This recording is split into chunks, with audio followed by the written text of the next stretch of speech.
दोस्तों, स्वागत है आप सभी का आचार्य जी चैनल पर। मैं आज आपके बीच एक बार फिर से हाजिर हूँ। मैथ्स के जो परसेंटेज हम पढ़ रहे थे उसका पार्ट 2 का एनालिसिस आज हम करने वाले हैं। तो इसमें जो परसेंटेज के आगे के कुछ क्वेश्चन हैं, आगे के क्या क्या कॉन्सेप्ट हैं, उनके बारे में इस वीडियो में हम जानेंगे। तो सबसे पहले मैं आपको बताऊं, पहला जो आज हम केस पढ़ने वाले हैं वो सक्सेसिव का केस पढ़ेंगे। जैसे मान लीजिए, मैं आपको बताता हूं, जैसे कोई गांव है, मान लीजिए एक गांव ये है और दूसरा गांव जो है ये वाला है। दो गांव है मेरे पास, एक गांव ए गांव है, दूसरा गांव मेरा पास बी है। मैं ये कहता हूँ इसकी जो जनसंख्या है एक बार में, एक वर्ष में जो है 10% बढ़ी, उसके बाद फिर से अगले वर्ष जो है 10% बढ़ जाती है।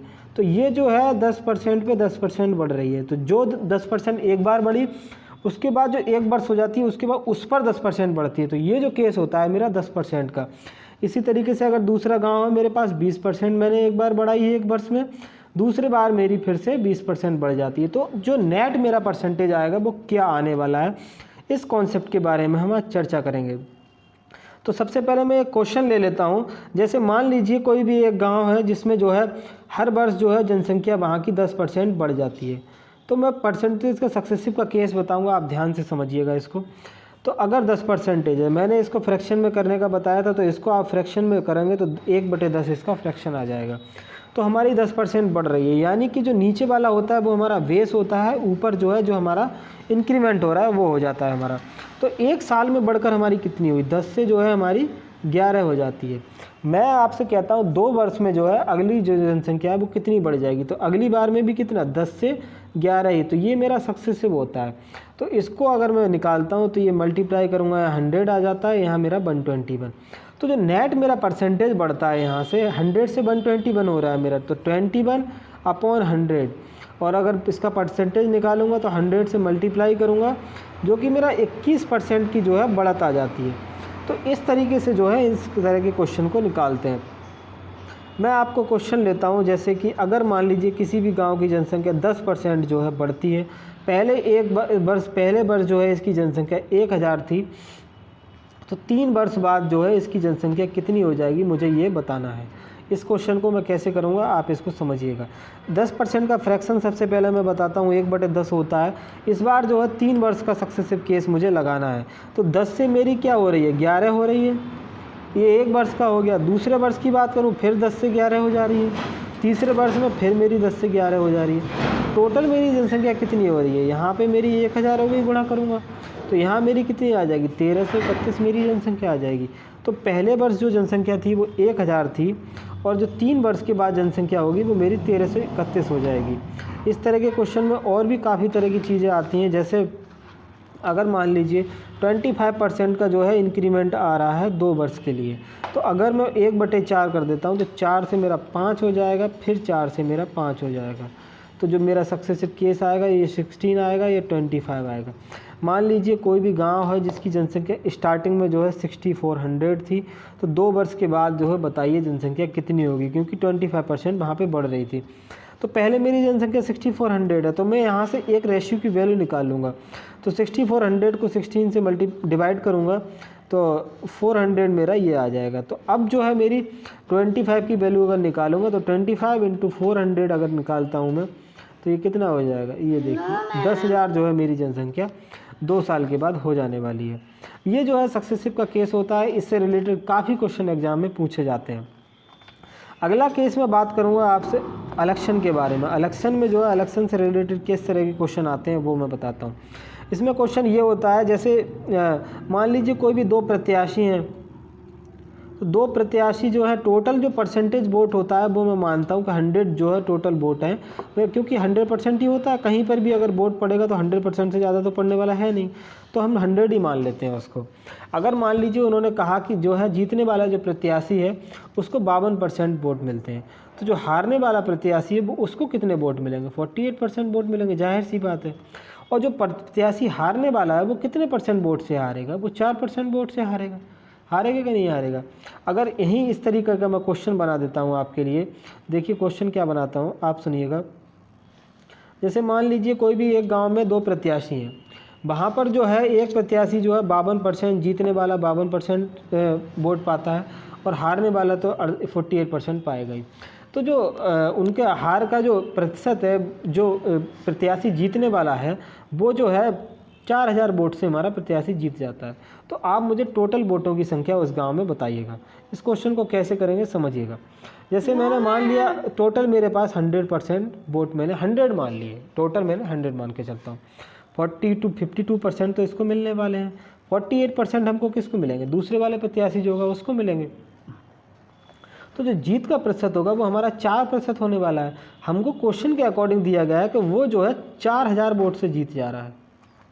तो एक की वैल्यू हमारी कितनी आ रही है, 1000 आ रही है। हमने स्टार्टिंग में क्या माना था, हमारे टोटल वोट हमने 100 माने थे। तो हमारे वोट जो है, जब हमने 100 माने थे तो हमारे टोटल वोट कितने आ जाएंगे, एक की वैल्यू 1000 है, तो हमारी टोटल वैल्यू कितनी आ जाएगी, इससे मल्टीप्लाई कर देंगे, 1 लाख वोट हमारे क्या हो जाएंगे, टोटल वोट हो जाएंगे। समझ में आ रहा है कि नहीं आ रहा है। इस तरीके से जो है इलेक्शन के क्वेश्चनों को किया जाता है। इसमें एक फंडा और आ जाता है, वो मैं आपको बता देता हूँ। मान लीजिए कोई प्रत्याशी है, जैसे वहाँ पर वोट पड़ते हैं, मान लीजिए 64,000 जो है टोटल वोट पड़े, उसमें से जो है 8% वोट जो है अवैध घोषित कर दिए गए। तो जो जीतने वाला प्रत्याशी है उसका प्रतिशत पूछ सकता है, उसमें कुछ भी आपसे क्वेश्चन जो है पूछा जा सकता है। इस तरह के क्वेश्चन कैसे करते हैं, जैसे मैं 100 ही टोटल वोट मानूंगा, जिसमें से अगर 8% जो है वोट अवैध घोषित किए जाते हैं तो मेरा वैध वोट कितने हो जाएंगे, 92 हो जाएंगे। अगर मान लीजिए यहाँ पर किसी जो जीतने वाले प्रत्याशी हैं उसने कुल मतों का 50% प्राप्त किया, तो हारने वाला कितना प्राप्त करेगा, 42% टोटल का प्राप्त करेगा। तो यहाँ से हमसे क्वेश्चन कुछ भी पूछा जा सकता है कि टोटल जीतने वाले का प्राप्त वोटों की संख्या ज्ञात कीजिए, हारने वालों का वोट की संख्या ज्ञात कीजिए, जो जीता है उसका जो कितने वोटों से जीता है उसके बारे में हमसे पूछा जा सकता है। तो इससे रिलेटेड क्वेश्चन बनते हैं, इसके बारे में हम ये समझ सकते हैं। तो आइए सबसे पहले हम कुछ क्वेश्चन कर लेते हैं इससे रिलेटेड, मैं आपको बताता हूँ। क्वेश्चन मेरा ये है कि ए की आमदनी बी की आमदनी से 25% अधिक है, तो बी की आमदनी ए की आमदनी का कितना परसेंट है, तो ये मुझे बताना है। जैसे ए की जो आमदनी है, ए है एक तरफ, मेरा बी है, मुझसे क्या कहा गया, 25% अधिक है। अब हम इसको 100 और 125 नहीं लिखेंगे, 25% का सीधा हम फ्रैक्शन निकालेंगे। कितना आता है मेरा, 1/4 आता है। हमसे कहा गया है ए की आमदनी बी की आमदनी से 25% अधिक है, यानी कि अगर बी की 4 है तो ए की कितनी हो जाएगी, 5 हो जाएगी। हमसे पूछा क्या गया है, बी की आमदनी ए की आमदनी के कितने प्रतिशत है, जो बी की आमदनी है ए की आमदनी का कितना परसेंट है, ये मुझे बताना है।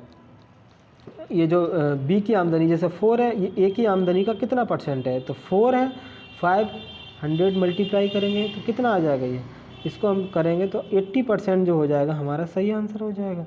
तो इसका कौन सा ऑप्शन सही है, जो ए ऑप्शन है वो इसका सही आंसर है, 80% हो जाएगा।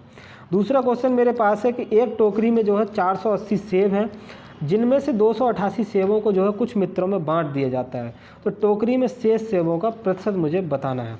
देखिए टोटल जो सेब है मेरे पास वो 480 सेब हैं, जिसमें से मैंने 288 जो है वो बांट दिए, 288 बांट दिए, तो बचे मेरे पास कितने, 192 मेरे पास सेब बचते हैं। मुझसे पूछा क्या गया, टोकरी में शेष सेबों का प्रतिशत बताइए, तो शेष सेब बचे कितने, 192, और टोटल सेब कितने हैं, 480। क्या निकालना है मुझे, प्रतिशत निकालना है, मैं इसको निकाल दूंगा, डिवाइड कर दूंगा, ये कितनी बार जाएगा, ये पूरा का पूरा 4 बार चला जाएगा, तो 40% मेरा एकदम सही आंसर हो जाएगा। आप समझ सकते हैं इस तरीके से। नेक्स्ट क्वेश्चन मेरा ये है कि वर्ष 2008 में कुल 37% कर्मचारियों ने जो है कर अदा किया, गैर कर कर्मचारियों की संख्या 12,600 है, तो कर्मचारियों की कुल संख्या ज्ञात कीजिए। मान लीजिए कुल कुछ टैक्स देने वाले होंगे, कुछ टैक्स नहीं देने वाले होंगे, तो टोटल जो मेरे कर्मचारी संख्या है उनकी 100 होगी, जिसमें से मुझे बताया गया कि 37% ने तो कर अदा किया, और नहीं करने वाले कितने रहे होंगे, 63% जो नहीं करने वाले रहे होंगे। ये परसेंटेज में वैल्यू बात कर रहा हूँ। मेरे लिए क्या दिया गया है, इसमें गैर कर कर्मचारियों की संख्या 12,600 है, तो ये मेरे पास परसेंटेज में कितना है, 63% है। ये इसके हिसाब से कितना है, 12,600 है। अगर 1% की वैल्यू मैं यहाँ से निकालूंगा तो 200 मेरे पास क्या आ जाएगा, 1% की वैल्यू आ जाएगी। मुझसे पूछा क्या गया है, यहाँ से कर्मचारियों की कुल संख्या हमसे पूछी गई है, तो कर्मचारियों की कुल संख्या कितनी होगी, 100% ही होने वाली होगी कि नहीं होगी। तो कितनी हो जाएगी मेरी टोटल जो 20,000 जो है वो कर्मचारियों की कुल संख्या हो जाएगी। तो ये मेरा आंसर जो है 4 नंबर इसका करेक्ट आंसर हो जाएगा। तो ये जो था इससे रिलेटेड क्वेश्चन जो है परसेंटेज से रिलेटेड ये सारे क्वेश्चन घुमा फिरा के पूछे जा सकते हैं। अगला क्वेश्चन मेरा ये है कि एक कक्षा में विद्यार्थियों द्वारा प्राप्त किए गए अंकों का औसत जो है 70 है, कक्षा में लड़कियों द्वारा प्राप्त किए गए औसत अंकों का औसत जो है वो 80 है और लड़कों द्वारा प्राप्त किए गए अंकों का औसत 60 है। तो कक्षा में लड़कियों का प्रतिशत मुझे बताना है। देखिए टोटल प्रतिशत मुझे 70 दिया गया है। कक्षा में जो है कुछ लड़के भी होंगे कुछ लड़कियां भी होंगी। मान लीजिए लड़के x हैं और लड़कियां y हैं, तो टोटल जो प्रतिशत होने वाला भी है मेरा तो 80x प्लस 60y जो होगा मेरा x प्लस y, ये मेरी इक्वेशन बन के आ जाएगी। क्योंकि जो औसत होता है टोटल औसत मेरा 70 है और 80 हमारे पास लड़के हैं, 60 जो है हमारे पास लड़के हैं, 60 लड़कियों का औसत जो 60 है। तो इस इक्वेशन को अगर सॉल्व करते हैं तो हमारा कितना बनेगा 70x plus 70y is equal to 80x plus 60y, ये मेरा बनना है। अब हम इसको यहाँ से थोड़ा सा सॉल्व कर लेते हैं। 10x बराबर क्या आएगा मेरे पास 10y आ जाएगा। तो x इजकल टू क्या आ रहा है मेरा y आ जा रहा है यहाँ पे। जब x इजकल टू y है इसका मतलब क्या हो गया, वहाँ पे जो लड़के और लड़कियाँ हैं दोनों की संख्या समान हो गई। तो हमसे पूछा क्या गया है इसमें, कक्षा में लड़कियों का प्रतिशत कितना होगा। मान लीजिए लड़के और लड़कियां दोनों की संख्या अनुपात जो है 1:1 हो गया। तो एक अगर x है तो टोटल तो हमारे 2 होंगे, तो 50% क्या हो जाएगा, इसका सही आंसर हो जाएगा। अगला क्वेश्चन की बात करता हूँ मैं कि एक शहर की जनसंख्या 4% प्रति वर्ष की दर से बढ़ती है। इसके साथ ही 1% की जो है अतिरिक्त वृद्धि नौकरी खोजने वालों के अप्रवासन की वजह से होती है। 2 वर्ष के बाद जनसंख्या में प्रतिशत वृद्धि क्या होगी। ये वही सक्सेसिव का केस है। जैसे 4% तो हमारी बढ़ ही रही है, 1% इसमें और आ जा रहे हैं, तो टोटल हमारी 1 वर्ष में कितनी बढ़ रही है 5% बढ़ रही है। और मैं आपको बताऊं मुझसे क्या कहा गया है 2 वर्ष के बाद इसकी जो है वृद्धि बताइए। तो इसको हम कैसे कर सकते हैं, टोटल वृद्धि मुझसे पूछी गई है।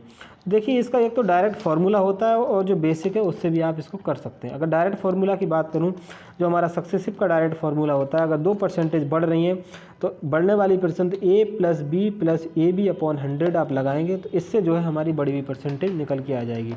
तो इसी एक फार्मूले को अगर हम यहाँ अप्लाई करते हैं तो क्या होगा, यहाँ पे देखिए 5% प्लस 5 प्लस 25 अपॉन 100 अगर करेंगे तो 10 ये जो मेरा आ जाएगा, इसका जो आंसर होगा 10.25% जो होगा मेरा राइट आंसर होने वाला है। तो ए ऑप्शन जो पहला ऑप्शन है वो इसका सही आंसर हो जाएगा। अगले क्वेश्चन की हम बात करते हैं। एक 10 सेंटीमीटर की रेखा भूल से 12.5 सेंटीमीटर मापी गई, त्रुटि % मुझे ज्ञात करके बताइए। जैसे 10 सेंटीमीटर की रेखा थी, इसको हमने नाप कितना दिया 12.5 सेंटीमीटर जो है नाप दिया। अब मुझे बताइए त्रुटि % इसमें क्या होने वाला है, एरर कितनी है, उसने कितनी गलती की 2.5 की गलती की, किसमें गलती की 10 में गलती की। मुझे क्या निकालना है, परसेंटेज निकाल दूंगा, कितना आएगा 25% की उसने क्या कर दी यहाँ पे गलती कर दी। तो त्रुटि का जो परसेंटेज हो जाएगा वो 25% होने वाला है। अगला क्वेश्चन में बात करता हूँ, यदि a का x% और b का y% समान है तो b का z% क्या होने वाला है। इसको कैसे करेंगे देखिएगा, a का x% है, इस तरीके से मैं लिखूँगा इसको, b का जो है वो y% है। तो यहाँ से क्या आ गया मेरा ax इजकल टू क्या आ गया by आ गया। मुझे निकालना क्या है, b का z% निकालना है। किस तरीके से निकालूंगा मैं इसको, आप सुनिएगा। जैसे b का की जगह z अपॉन 100, मैं कर क्या सकता हूँ, यहाँ से b की वैल्यू यहाँ से निकाल के रख सकता हूँ। b की वैल्यू क्या है मेरे पास, ax अपॉन y जो है वो b की वैल्यू है, z अपॉन 100 तो मेरा साथ में चल रहा है। तो टोटल मेरा क्या हो जाएगा यहाँ पे, a का zx अपॉन y%, ये जो है मेरा आंसर, ये जो बी ऑप्शन है ये मेरा यहाँ पे करेक्ट आंसर हो जाएगा। नेक्स्ट क्वेश्चन मेरे पास क्या है, एक व्यक्ति का जो वेतन है 20% किराए के तौर पर, 60% रहने के खर्च में आता है और 10% उसकी बचत है। यदि वह शेष बचे 30 रुपये को बच्चे की शिक्षा पर खर्च करता है तो उसका वेतन मुझे बताना है। देखिए किसी का भी वेतन होगा वो टोटल तो 100% ही होगा, उसमें जो है 20% किराए के तौर पर आप खर्च कर दे रहे हैं, उसके बाद 60% जो है रहने में खर्च हो रहा है, 10% उसकी बचत है। तो टोटल उसका कितना हो गया 80-90% जो है वो इसका ये सब हो गया जो इसने बताया है। उसके बाद जो शेष बचा कितना मेरा 10% ही तो बचता है। 10% बचे, तो उसने कितना दिया, 30 रुपये उसको 10% को बताया है। तो बच्चे की शिक्षा पर जो खर्चा है वो 30 रुपये का है। आप उसको बताइए वेतन कितना हुआ, वेतन मैंने कितना माना है, 100% माना है। तो ऐसे ही अगर मेरे पास 10% की वैल्यू पता है तो 100% क्या हो जाएगा, 300 मेरा हो जाएगा। तो इसका जो ए ऑप्शन है, पहला ऑप्शन जो है सही आंसर हो जाएगा। अगला क्वेश्चन मेरे पास है, अगर चावल की कीमतें 60% बढ़ा दी जाती हैं तो ज्ञात कीजिए कुल खर्चे को पूर्व के सामान रखने के खपत कितने % जो है होने वाली है, ये मुझे इसमें बताना है। इस क्वेश्चन को मैं कैसे करूँगा, 60% जो है खपत बढ़ाई जा रही है, तो देखिए 60% क्या होता है, 60% को पहले तो हम जो है इसको फ्रैक्शन में कन्वर्ट करेंगे तो 3/5 आ जाएगा। तो खर्च को, तो 5 से क्या हो रहा है मेरा 8 हो जा रहा है, और मुझे करना क्या है, खर्च खपत जो है वो खपत को कम करना है, तो जो टोटल खर्चा है वो मेरा नहीं बढ़ना चाहिए। तो मैं इसको क्या करूँगा, 8 से 5 जो है कर दूँगा, तो मेरा जो है खपत सेम रहने वाली है। तो देखिए क्या करेंगे, इसमें जो परसेंटेज की अगर बात करें तो 5 कम कितनी कर रहा हूँ मैं, इसमें कम मेरी जो हो रही है, इसमें 3 की कमी हो रही है 8 के हिसाब से। परसेंटेज में निकालना है, 100 से मल्टीप्लाई करूँगा, तो 300/8 अगर मैं निकालूँगा तो कितना आने वाला है, 37 एंड 1/2 जो परसेंटेज हो जाएगा। बी ऑप्शन जो है मेरा सही आंसर हो जाएगा। इसके बाद में थैंक यू दोस्तों, मिलते हैं किसी अगली वीडियो में। Good bye and have a nice day.